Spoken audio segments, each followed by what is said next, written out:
Nasaan na ang pangako ni Senator Peter Alan Cayetano na 10,000 peso bawat pamilyang Pilipino?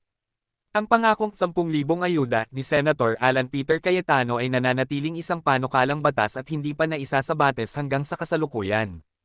Inihain niya ito noong 2021 bilang House Bill No. 8597 at muling inihain bilang Senate Bill No. 62 noong 2022 sa Senado.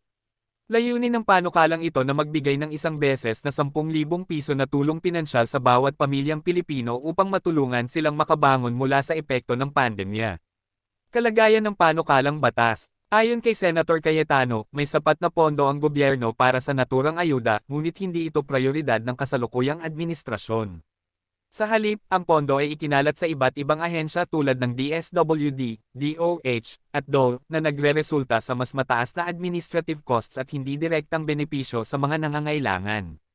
10,000 Pag-asa Program. Habang hindi pa naisasabates ang 10K Ayuda Bill, patuloy na isinasagawa ni Cayetano ang 10,000 Pag-asa Program, isang pribadong inisyatiba na nagbibigay ng 10,000 piso na tulong pinansyal sa piling benepisyaryo sa tulong ng mga pribadong donor.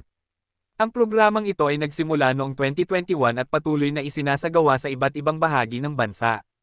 Paalala sa publiko, mag-ingat sa mga peking social media pages na nagpapanggap na opisyal na account ng 10,000 Pag-asa at Sari-saring Pag-asa programs. Ayon kay Cayetano, wala silang hihinging bayad kapalit ng pagsali sa kanilang mga programa.